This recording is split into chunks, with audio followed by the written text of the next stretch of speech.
I'm gonna reroute the thermo drive. Electronic mail failure. Stored forever in a virtual library. Computers can't swim. They can now. The data turbines, the website, it's alive. Movies And mainframes.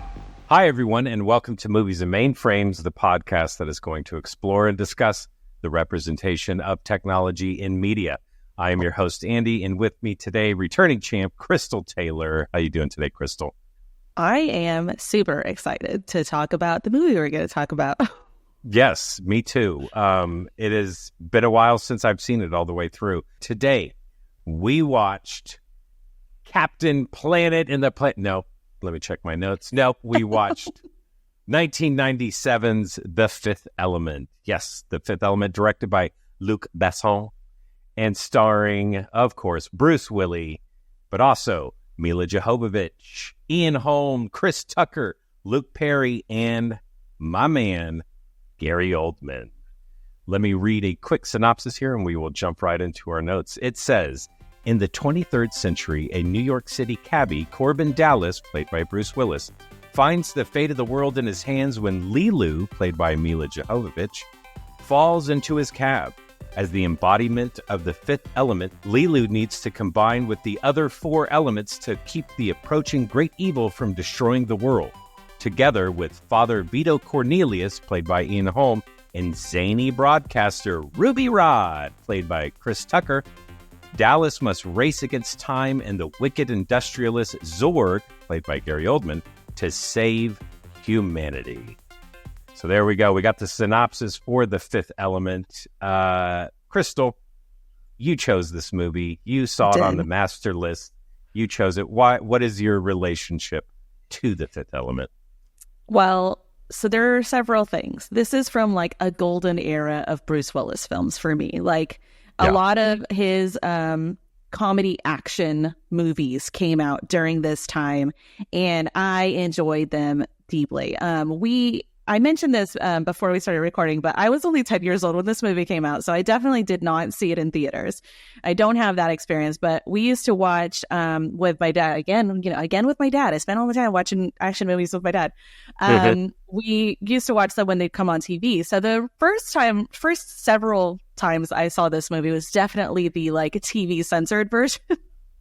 So I didn't get the full experience, but it's one of the first times for me, I think, that I saw a movie where there was a female action star, and then I kind of just latched on to Milla Jovovich, and I've seen almost all of her films, all of the action ones for sure. Since then, like there's a scene where where he kisses her and she's like passed out, and she just immediately claps back like, oh, she's got a gun to his head, and she's like, not without my permission. And I think that was like one of the earliest times for me that I can remember seeing it on film or on TV or whatever, where it was like, that's not okay, because like, hey, you should stand up for yourself. So I think that's really it for me. And Gary Oldman is, you put in your notes that he's one of your favorite actors. He's also one of my favorite actors. I don't think I've seen anything he's ever been in and been like, that was a terrible role for him. He just kills it every time, and it's always different, and he just brings everything he's got to every role, and this is no different. Zorg is a character. I know. Clarification for the listeners, in my notes, it says that Gary Oldman is my all-time favorite actor, living/dead. Not one of my favorites. He's my man. No, I completely agree with, we'll talk about Gary Oldman for a second. Yes, he is been in plenty of terrible movies. I've seen probably 98% of Gary Oldman movies, because if he's in it, I'm going to check it out. But he always brings it. He always does the work. He's never resting on his laurels. And he is one of those actors, for me, a true chameleon. He's amazing. I could go on and on. I should have a podcast just covering about Gary Oldman movies. Yes, exactly. So setting the scene for The Fifth Element for me comes out in 1997. And when the trailer drops for this movie, I am jazzed. I am so pumped to see this movie for so many reasons. One, I was a huge Luc Besson fan. I was obsessed with The Professional / Leon, the international cut. and La Femme Nikita and some other movies. But so I was a big fan of his. Obviously, Gary Oldman's in this movie again with Luc Besson. His performance in The Professional is just a masterclass in scenery chewing. It's great. Love Bruce Willis. And on top of that, when the trailer dropped, the special effects that they showed, for me, it was like they looked brand new. I had been used to seeing these 90s CGI movies at this point, but whenever I saw that cab driving through New York City in the trailer, I was like, holy cow, that looks real. This looks insane. And I was so pumped for this movie that I remember telling my friends, and they remind me still to this day, that I told them that you watch The Fifth Element, it's going to be the next Star Wars. It's going to be that good. And movie comes out, and yeah, I think I'll still stand by that. It still holds up. It still holds up. I think that the CGI for its time still looks really good. I mean, obviously it's not as good as CGI now, but I think it still looks really good. You can get immersed in that movie and not notice all the foibles unless you're really looking for it.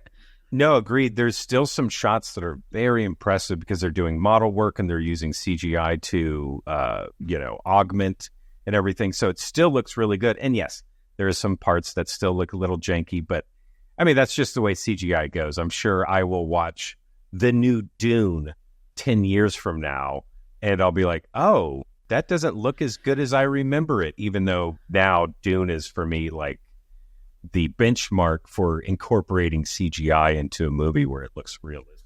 So it's just the nature of the beast. Yeah, it's just at this point now, it's advancing. The technology for CGI is advancing at such an exponential rate that I think in 2 years, you're going to think like it's not as good as whatever else you see. Like it just seems so fast right now. Like all technology, we're in our information era where we're pushing technology all the time, and so I think that even in the last like 2-3 years, you look at a movie and you're like, that doesn't look as good as I remember it looking. And you watch a newer movie and it looks way better. And it's like incredible. It's incredible how fast it's advancing. All right. So the movie kicks off with a cold open scene, takes place in 1914 in Egypt. And we have this archaeologist with Luke Perry. In this scene, we get the setup for the entire movie. They're reading the hieroglyphs, and it tells us that when 3 planets align into an eclipse, it opens a black hole portal where this ultimate evil will come out, and this happens every 5,000 years. And that gathering the 5 elements together, it'll bring about the creation of light, the light of creation, to expel the evil from the universe. And I want to say that again. It'll expel the evil from the universe. This is a universal problem.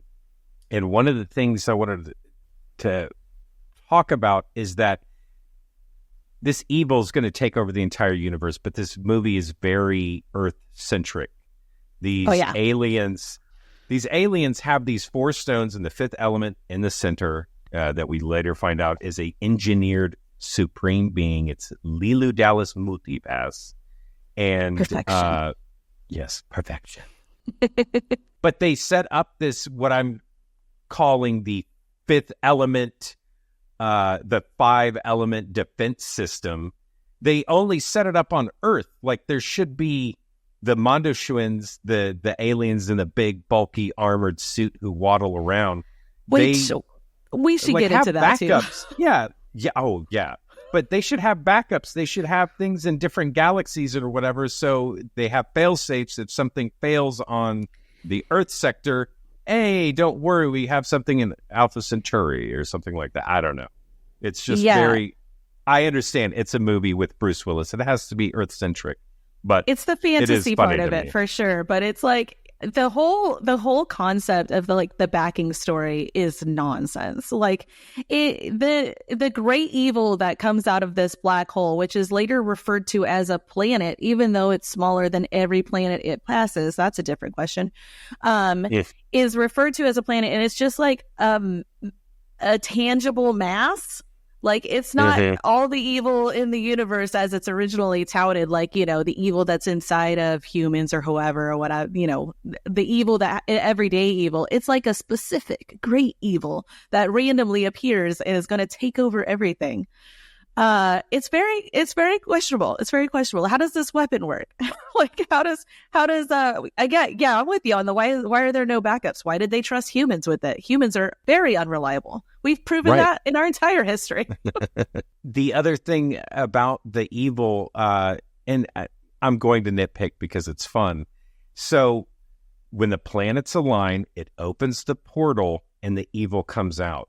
But whenever we see that evil, there's already space frigates in space where the evil's going to appear. They're already taking measurements, and they shouldn't even know about this because the priests have kept this secret for 5,000 years. They're the holders of the truth, and so nobody should know about this. But when the movie opens, they're already there. They're taking measurements, and then you see the evil come out. So it's like, and then Ian Holm has to tell him what's going on. So one, why are they already there? And also later in the movie, Zorg gets a phone call from Mr. Shadow, who is the evil. And he already has a prior relationship to this person, but this thing appeared like 16 hours ago. And how was he previously communicating with him? Because it's like right before he talks to Zorg on the phone, it's proven that he absorbs communication satellites in order to send this message. Like the evil being mass, whatever, the evil mass had to absorb communication satellites in order to send a message. So it's never ever talked about how they were communicating ahead of time. Like, how did you know anything? What I'm going to talk about was something that's always been confusing for me whenever I first watched the movie. And so I knew this going into this rewatch because it's been a while since I've seen this all the way through. So I was going to pay very, very close attention. And after I watched it again, it's still a little confusing for me. And I know I'm overthinking it, but this is the confusing part for me. The aliens come down. They have to collect the stones in the fifth element because they say war is coming. I'm assuming they are referring to World War I on Earth. So it's not safe in Egypt. They need to take all the stuff back so it doesn't get destroyed. So they take the 5 stones and they take the Supreme Being, which is in this, you see it in this sarcophagus with its head turned up, yelling at the heavens and everything. And they float it out. Fast forward 300 years later, we're now in Corbin Dallas's time. Black hole has appeared. The black hole has appeared. The evil's shown up. The Mondoshoans are coming to Earth to help us. They cross our space border, which is very cool. We have a space border in 2263. They are given permission. They come through, and this other race of aliens, the Mangalores, shoot them down. They crash. There are no survivors. But they do find a hand that's in a glaive. A gloved hand, and so they bring it into this facility, and then we get this very cool scene where they reconstruct the Supreme Being in this chamber. It can read its DNA. It has a couple of cells that it can do. And this scene it's still really cool. I like it. It's nonsense, but it's awesome. Yeah, it leads me to a few questions though. Like, if they have the technology to do full reconstruction based off of just DNA, why does anyone walk around with a limp? Why would a billionaire warmonger have a limp? Oh yeah, Zorg has a limp and he just walks around like he's got a problem with his leg and he never gets it fixed. He's got to be like at least a billionaire. I mean, like, or whatever is equivalent to that in their time. And it's so fast. Can we talk about how fast it is? 14 minutes to fully reconstruct a person, a being, from a hand. It's the future. Who knows? It's just like, I mean, it's still future for us, but like, that's wild to me that they have this and then they live. I have so many questions about the city, the New York City of the future also. Like, it is this like big industrial skyrise because everything is in the air. Everything is skyrise. but they're all still made of concrete. There's like no beauty in this world except for the man's boat mobile, which is what I'm going to call it, which is fantastic. That by the thing's way, super cool. Yeah. Yes. And then when it later shows, when they leave the planet later, I'm sorry, I went off on a tangent. No. When they leave the planet later on their way to Floston Paradise, you get a wide shot, a faraway shot of New York City. And is it that the sea levels have gone down so far that they built the city farther down? Or did they build the city up? And why in either case would they do that? Because the like old New York City, like Manhattan skyline that you expect to see in like real 1997, right? Right. Is like up several hundred stories above a large part of the city. And then you have like you can see the Statue of Liberty, and it's on top of like like several hundred stories huge, worth of yeah, building. Exactly. It's very strange. They never talk about it, but I was like stuck on that screen for a while. I was like staring at it, going, did the sea levels fall, or did they just for some reason raise the city? No, I think they built up, but whenever they show that shot, it is, even for 300 years in the future, a crazy looking scene. Yeah. All those construction projects would take well over 300 years to build the entirety of New York City up another, like you said, 100 stories. Yeah, it's crazy. And what's with all the industrial trash literally everywhere? It's a real Futurama send the trash into space situation. Like, there is industrial trash everywhere, including in the spaceport where the attendant or whatever that's working the booth apologizes for the trash. Why is there so much trash everywhere? Yeah, my idea was either there's a strike going on, but nobody says anything about it, or just everybody from the top just literally throws their bags down, and it just all collects at the bottom. And it's just, if you That's live a terrible below... system. We can do full like reconstruction of a person from a little bit of DNA, but we can't get rid of our trash. That sounds like a real America problem, though. We have space flight that's very... This movie shows that we have achieved light speed, but we cannot figure out what to do with trash. And the sleep regulation, because you brought up light speed. I was thinking about that. The sleep regulation on board so that the time passes even quicker. They just all get put to sleep. This is like a trope of this like 80s, 90s, early 2000s. Any movie that involves space is like, oh, we're going farther. We got to put them to sleep in a sleep state while they're traveling, kind of a situation. It's kind of a trope of the time. But I really enjoyed the way that just like instant. Like, what did they put in there? What kind of technology is behind that like knockout to put you in the sleep state? Because she pushes a button and he immediately passes out. I know. It makes me super jealous. I mean, I don't understand. We're in the 21st century now. Why we don't have a better system of, this sound or these waves or whatever to just knock you out. I cannot wait. Well, I'll be dead by the time they come up with that technology.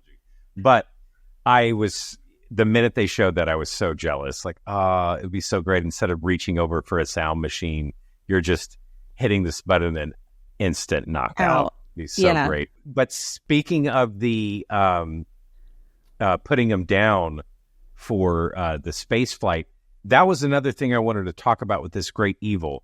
Ian Holm tells everyone that this great evil is, it needs 48 hours to acclimate to our way of life, whatever he says, and then it will destroy everything. So we are on a timer. This is 48 hours. Well, this spaceship that they get on to go to Fulton Paradise, which is at least in another part of the galaxy. It has to be, because one, they go to light speed to do it. Yeah. It's on its own system, so it's not here. So, and the closest star is in the Alpha Centauri system. So even if it was there, if you go to Fulton Paradise, like it's done. You're just the the 48 hours is up. But no, they have enough time to return just in the nick of time to stop the evil.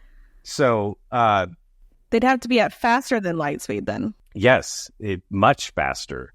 And it's one of those things that movies do all the time where they give you these parameters of like, oh no, we have 20 minutes to defuse the bomb, but then you watch 45 minutes of movie.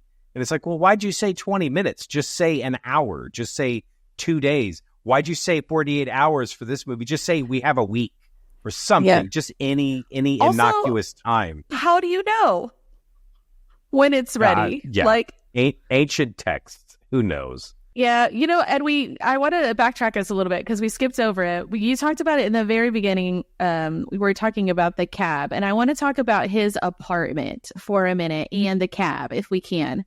The technology behind some of this stuff is incredible. First of all, his apartment is tiny. It kind of reminds me of a Tokyo hotel room that I saw, where it's like very small.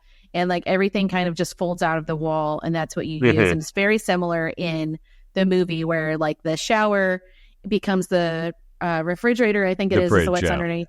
And there's so many questions about so much stuff that happens in this apartment. I really enjoy his I want to quit smoking machine. I saw you put it in your notes as well, which gives him 4 cigarettes that are like more filter than anything to help him quit, I guess. Where did the cigarettes come from? And yes, it must be some service like, that just comes by and preloads your cigarettes for the day. Oh, Corbin Dallas, he's on week 10 of the program. Oh, this person's on week 20. You literally get one puff. But yes, it's ridiculous that it is loaded into the walls of your apartment. And then if they have that technology, why is that what they're using it for? Like, they could be using it for so much other stuff. Like, it could make a meal for you or something. Like, exactly. More. It could deliver your food. It could deliver your medicine. It could do whatever. You wouldn't have to have a guy in a noodle boat hover car show up to feed you. And it's just open your wall, and can we get that delivery system where they just come right to your house and they make you whatever you want while you're sitting there? Which also brings me to my next piece of technology in his apartment, which is the pneumatic tube mail system. Yes. And all of their mail, is it no longer a federal crime to open someone's mail in this time frame? Because everyone opens his mail except him. But all of it, very impractically, is printed on like clear plastic. Yes. Trying to read that would be a nightmare. That, and I mean, this is why they have a trash problem. I mean, they have screens. They have the technology. Why aren't people getting messages on their physical screens? Mail. The bed in his apartment, I like the idea where he gets out of bed and then the mattress gets sucked into the wall and a new sterilized, covered in plastic, perfectly made mattress replaces it. Love that concept, but I had the same question you did about like with the cigarettes. Where does that come from? What does that do? Does it get sucked into some kind of contraption where the old bed gets sterilized and made and shrink wrapped and ready to go? Or does it get thrown into the garbage? Yeah. And it's just this continual like, oh, we got to preload mattresses for these apartments and they just keep coming. Yeah. Again, probably why they have a trash problem. In an ideal situation, there would just be 2, and it like makes and sterilizes the other one while it's at the wall. Like, I think that, but then later on, and this is a little like, well, later on in the movie when he's hiding people in his apartment, which is very comical, because his apartment is tiny, but he hides, the priest, Ian Holm, it gets hidden. He hides on the bed and he gets shrink wrapped to the bed. Oh, that's right. So yes. Okay, so is it the same one then?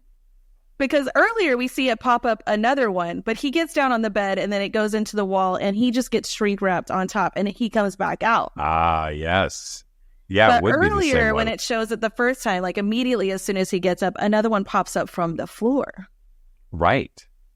Very inconsistent. Very consistent. Luc Besson, you come up with these roles and you don't even follow them. Speaking of hiding the people, he puts all those military people in his fridge. How did 3 people fit in that fridge? I know. 3 people crammed in a fridge. It goes into the floor, revealing the shower, which I liked. Plumbing must be a nightmare for that thing. Yeah. He forgets about him for a while. The fridge comes back up, and he opens the door to grab the ticket. And they're frozen. And they are frozen solid. His eyes are wide open, and just everybody's got icicles on them. And it's treated very comically, like, hey, thanks for that, And all I could think was, oh, my God, 3 people were just frozen to death. But then, honestly, I was thankful that later in the movie, they showed them alive. And I was like, oh, okay, this is just straight up a cartoon. Yes, okay. yeah. Because how did they get out of there? Because he closes them back in. Also, can we talk about the police state that they live in as well? Like the fact that these yellow circles are on the wall of every apartment. They're everywhere. They're at the spaceport and everything. Yeah, exactly. The spaceport at least makes sense. Like if someone's trying to assault, but every apartment, every single apartment, and then they don't even validate when the police come to get him. They don't even validate the guy's identity. They were just like, this thing on the door says that this Dallas Corbin, this guy is it, and we take him. Just like, what? Man, they're packing some cool technology, though. They have that little visor thing, screen thing that can see. It's not even X-ray. Like, it just sees through the metal walls. Also, their outfits, at first, I thought the outfits were ridiculous. Yeah. They're just huge, padded, have the huge, I do like the huge light spotlight. Yeah. It's dumb, but I love it. And I was thinking, man, these are ridiculous. But then after I saw them pull out that technology where they can see through walls, I was like, oh, it must be their uniforms just must be shielding for whatever radiation that thing that is putting off. Common populace. Exactly, because that thing must be super powerful where it can just, I can just see through steel, no problem. I feel like we could have a whole, we should have a whole part of this conversation that's just about the weapons in this movie. And the reason for that is they're all so video gamey. Yeah, well, a big thing with this movie is that if you read any interviews with Luc Besson, is that he always claims that he wrote this movie, at least the first version of it, when he was like 13, 14 years old. Oh my God, that makes so much sense. Exactly. It makes so much sense for a lot of things because I do enjoy this movie. Oh, yes. I always have to, it's always a bit of time between my viewings. I don't watch this on the regular, but whenever I watch it, I have to acclimate myself and go, oh, this is a cartoon. Yeah. This is, and it's once I acclimate it, it's a fantasy cartoon, then I enjoy it. But the biggest problem I have with this movie, as from a movie storytelling standpoint, is that tonally it is all over the place, where it's 1 minute it's a cartoon, and then the next minute we're supposed to take it very seriously.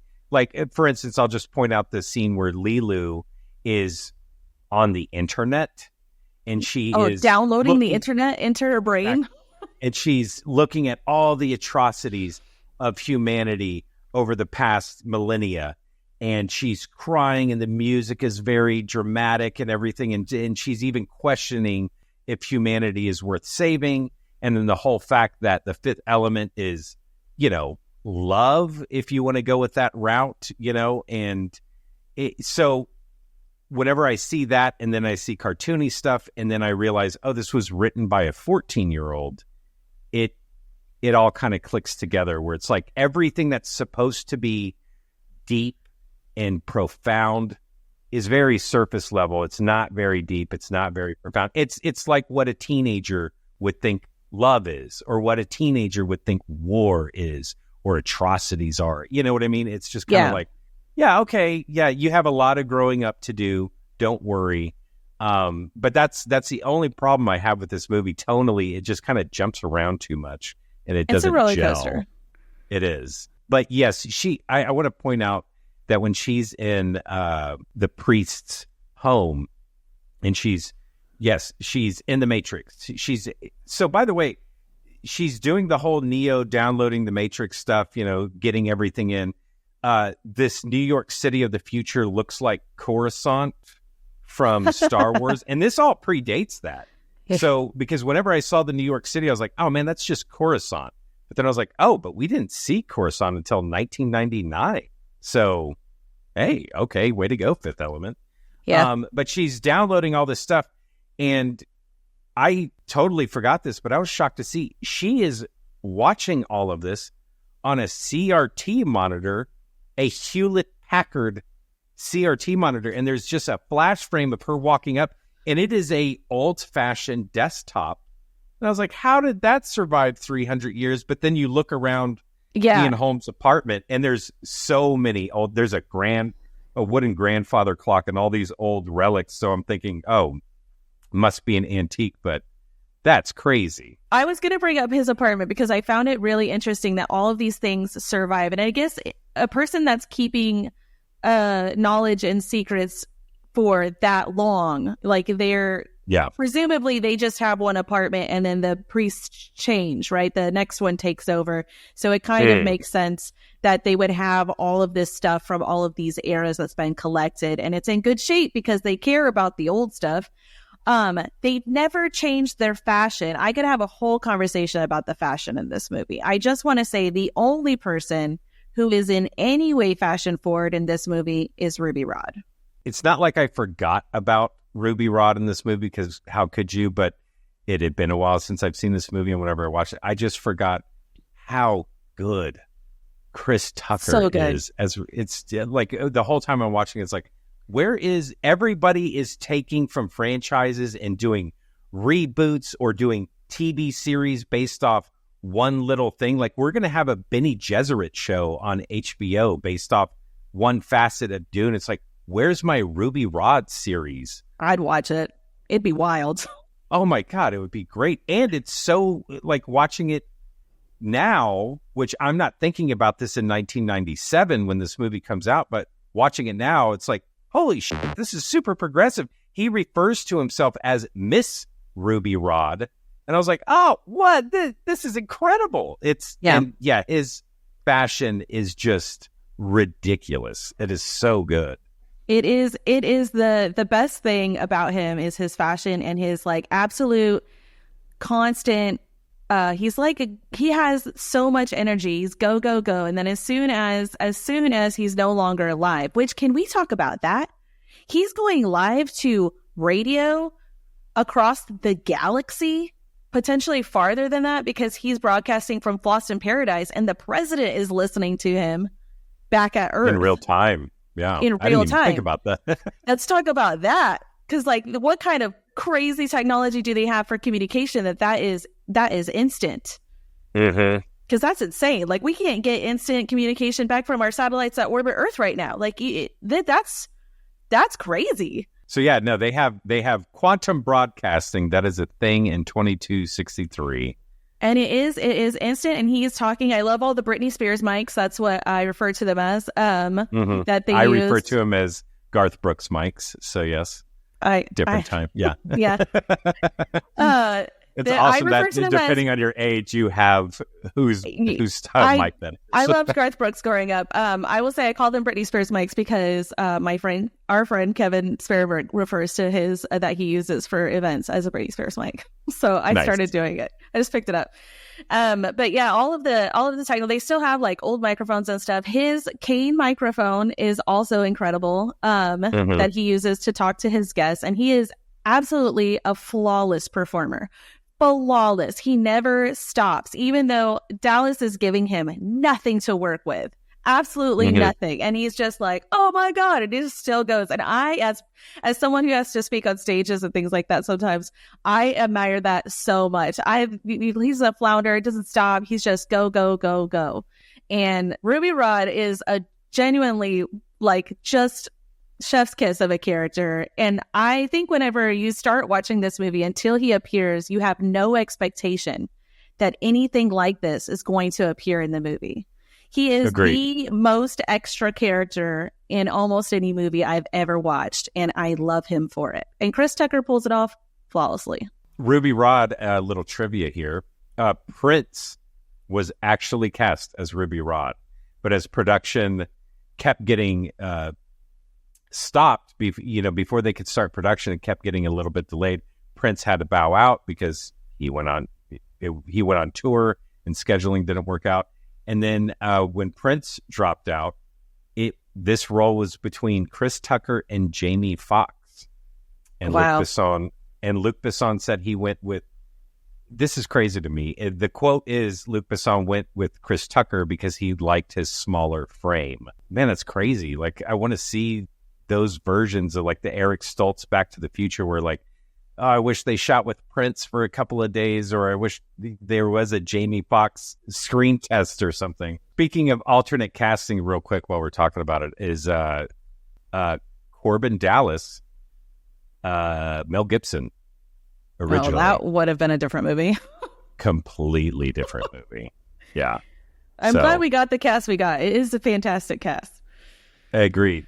Okay, let's talk about one of your favorite scenes, the opera singing. Oh my God, the Diva sequence is so good. I even watching it again for this, where you're watching it when you have to take notes and stuff, I still put myself I just had to sit and watch the sequence without touching anything, without writing anything down, and then watch it again so I could write stuff down. But it is one of my favorite sequences in film, I think, because it is so well put together, especially for its time, because it's two scenes happening simultaneously, and her singing is the catalyst, right? So when she goes high note, that's low notes, and she's got the sad and it builds. Mm-hmm. It's like it's just awesome. It just cuts back and forth, and Bruce Willis is sitting there like, why am I at this performance? Meanwhile, mm-hmm. Milla Jovovich is on the other end of things, kicking ass. And it's so good. It's so good. And also, I think how uncomfortable it must have been to be the diva. She doesn't move that much, but when she does move, you can tell she's on probably stilts because she's incredibly tall. And that costume looks really heavy. It looks like it's made from silicone or but like a heavy, right. a thick silicone. And it just seems really uncomfortable to have been doing that, which is probably why she doesn't move much. But the whole sequence is fantastic of them taking over the ship midway through when her performance changes. Bad guys start to take over the ship. The what are they called? The Mangalores?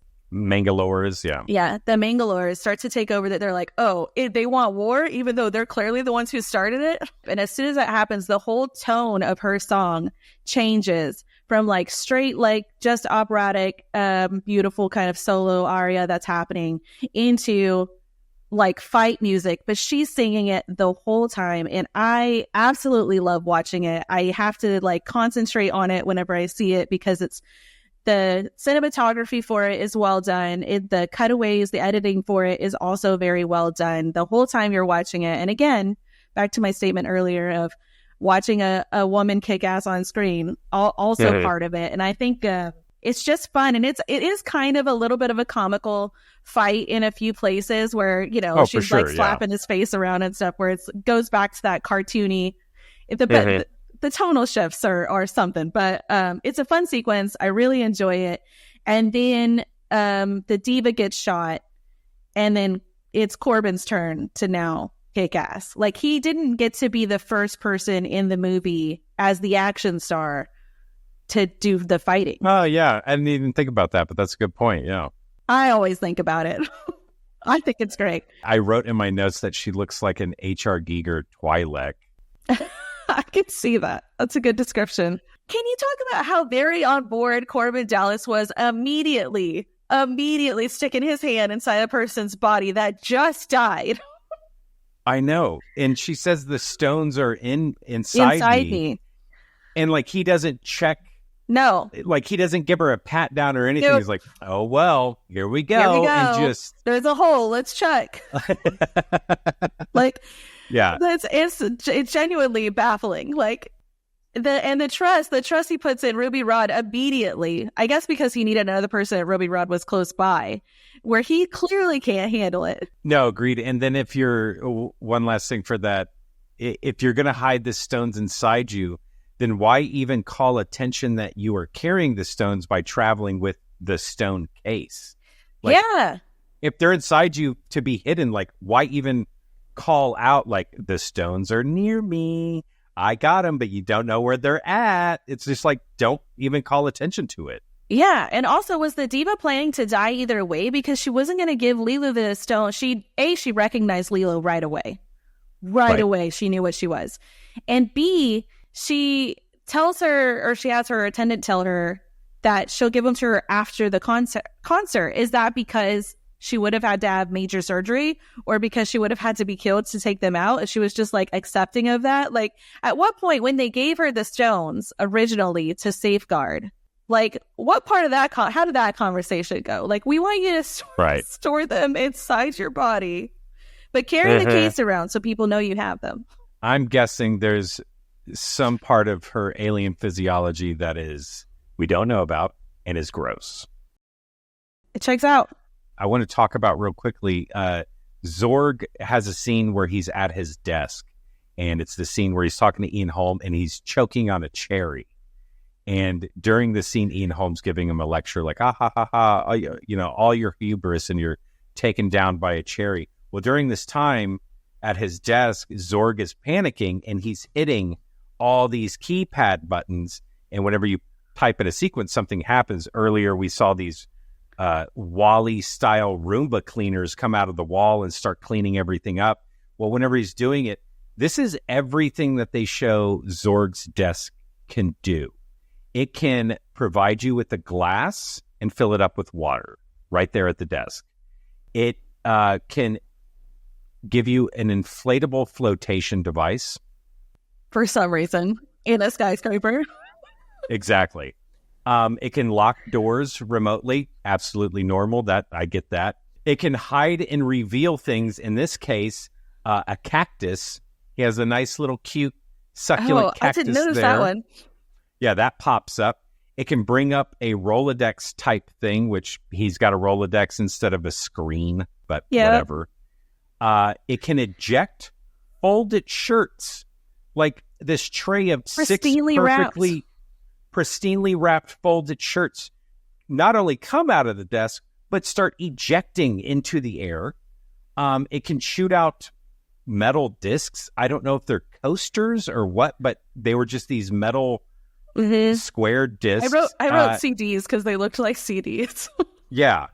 And then it can also reveal a cubbyhole, which he decides to keep a weird mole elephant pet inside of it. I saw that and I wrote Flintstones garbage disposal.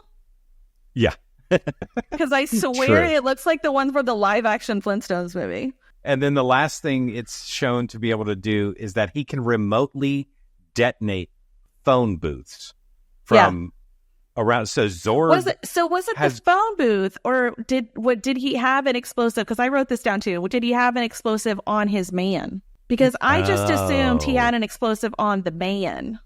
That makes like you work for me. Sense. I inject. It's one of those like I inject a bomb in your brain situations.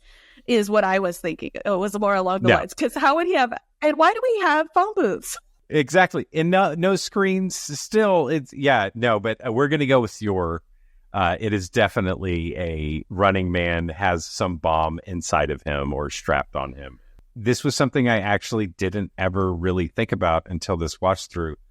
Gary Oldman and Bruce Willis, they are not on screen together once, which I read about it and, in my research, and it's because it literally was just scheduling. Bruce Willis wrapped in like May of 96 or something like that. And then Gary Oldman showed up a week later to shoot. I was like, these are you have your main villain and you have Corbin Dallas, part of the duo of the main heroes, and you don't have them share a scene? Oh, what a waste. And especially Bruce Willis and Gary Oldman. And actually, now that I'm thinking about it, do Zorg and Milla Jovovich share a scene? They do have a scene together where he's shooting at her while she's in the event, but they could have been filmed separately because they're not actually on screen at the same time. It's kind of weird to have your main villains and your main heroes never to actually share screen time.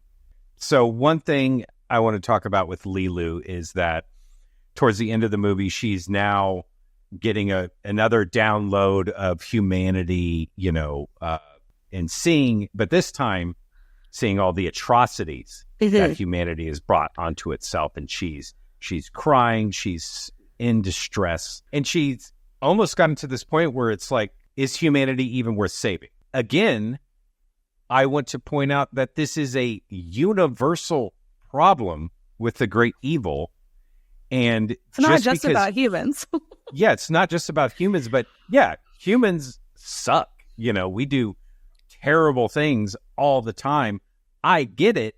But also, what about the Mandoshuans? What about other people in other galaxies? All these other alien races that we've seen, but we don't know about their homeworlds and stuff. So she's ready to just give it all up because she just spent a day on the internet looking at terrible stuff. Which actually, this brings up a whole nother question. Why?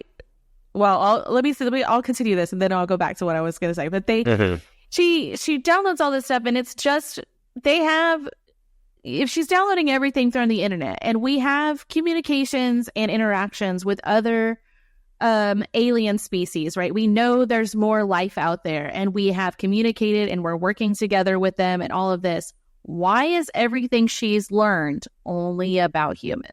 When we keep information, like our internet for sure would have alien stuff all over it. You guys would not believe this blue lady I saw the other day. Like there would be stuff everywhere, and like everything she learns is like, I mean, typical to this movie, these types of movies at the time where she learns martial arts and all, like you said earlier, the Matrix download.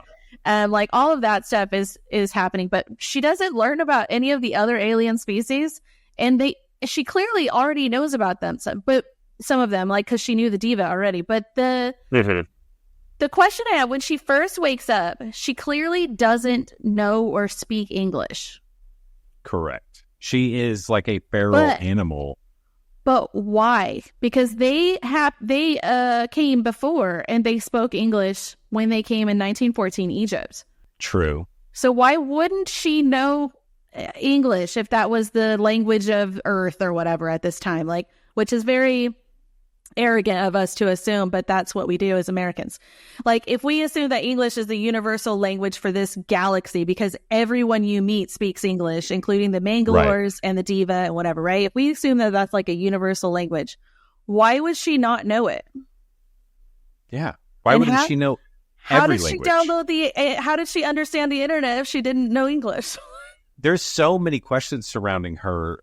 Like another one that I had while watching it is, so she's supposed to be in that sarcophagus. What happens? Is she in stasis? Is she asleep? Is she conscious? Is she dreaming? Do they literally only crack that thing open every 5,000 years? Like, well, and it would have held her in like humanoid form, but not in her like robot outfit that she was in when she was driving the ship, because the hand that they used to reconstruct was still attached to the like thruster handle. So it was the pilot of the ship that they took the hand from. So could it have even been the Fifth Element originally, or is it just someone from their DNA?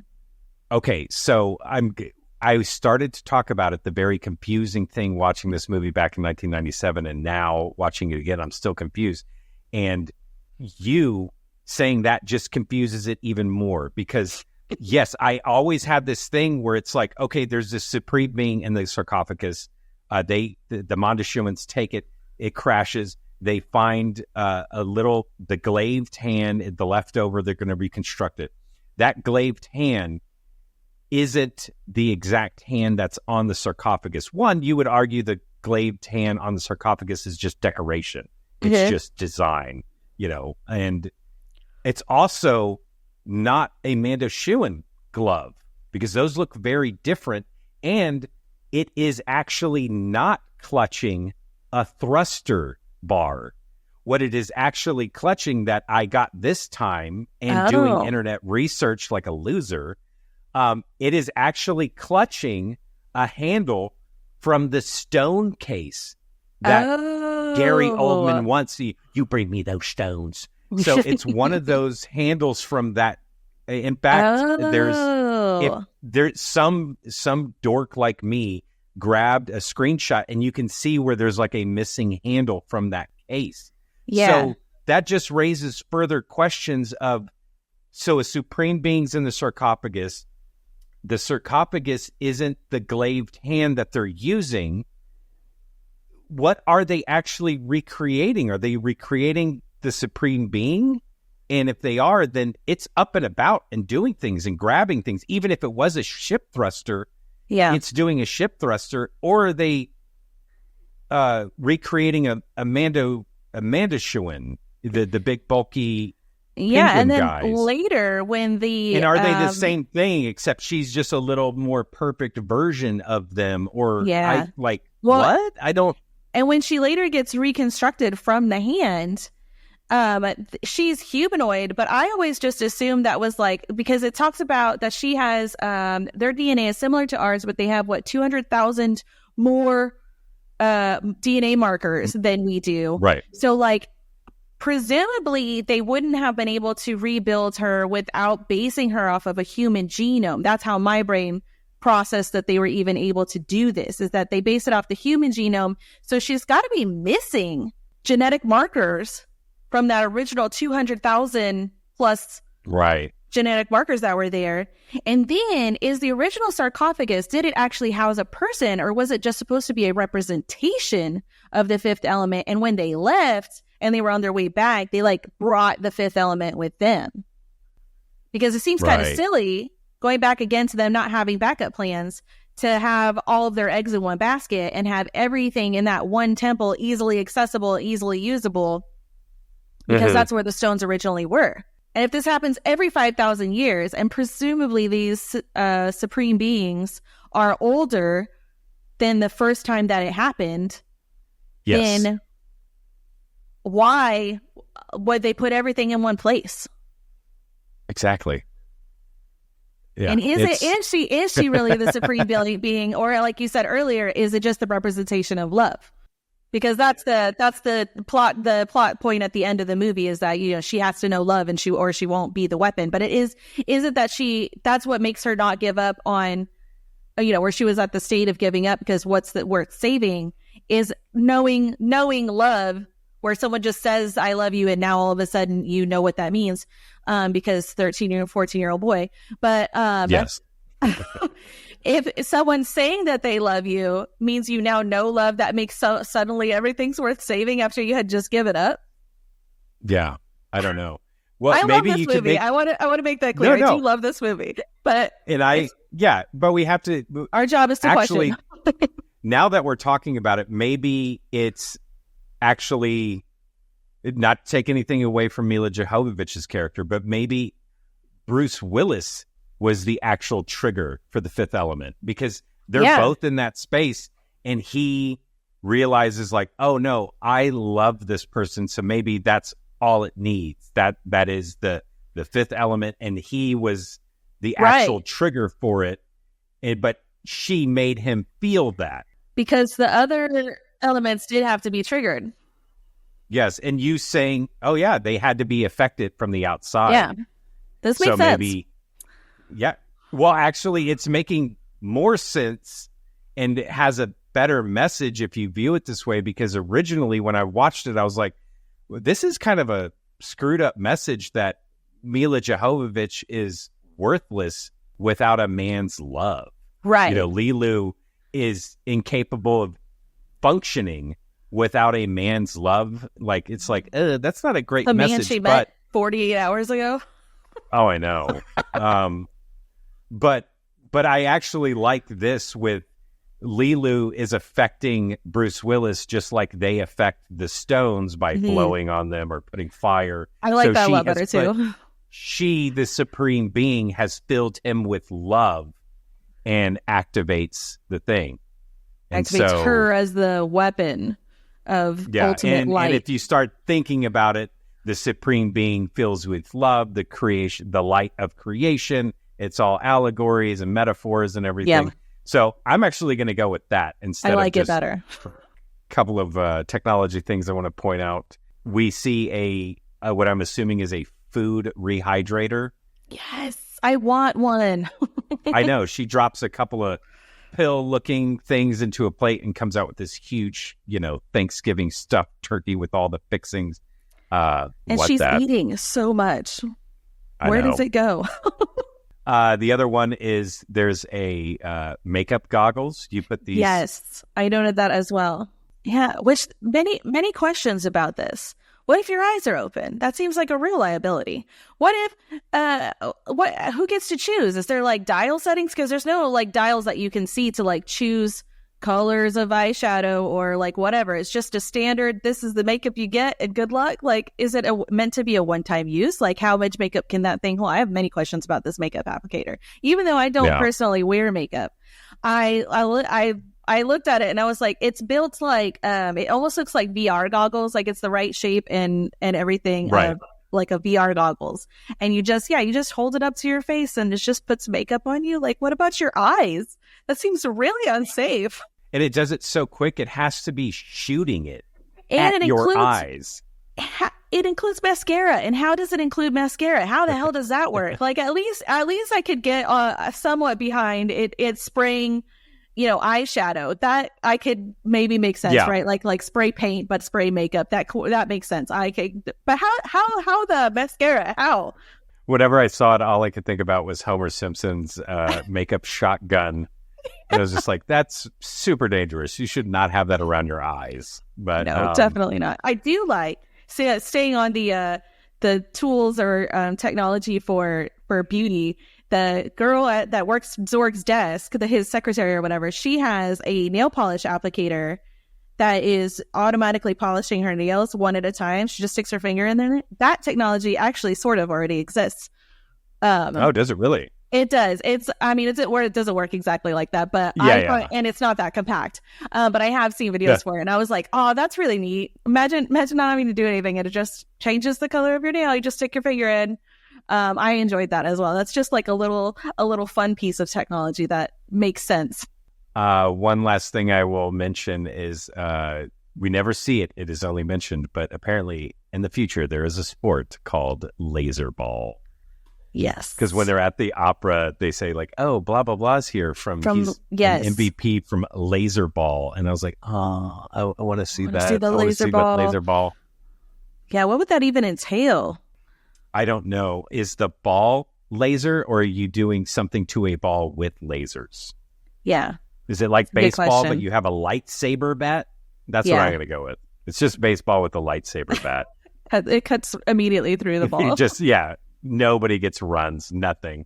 This movie is still incredible. There are problems, but, typical of the era where there's going to be problems. But yeah, it's been really fun watching it again and watching it through the lens of checking out the technology. There's so much technology in this movie to see. I feel like we could keep talking about stuff because I looked over at my notes and I was like, oh, we didn't talk about that.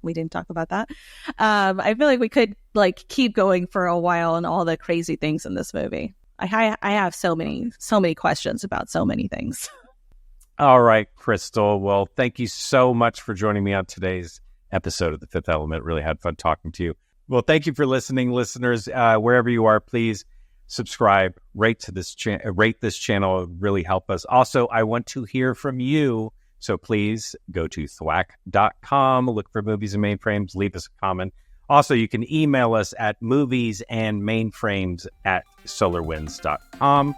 Please send me a message. And until then, everybody, we are going to log off and we will catch you next time. Bye, everyone. Movies and Mainframes.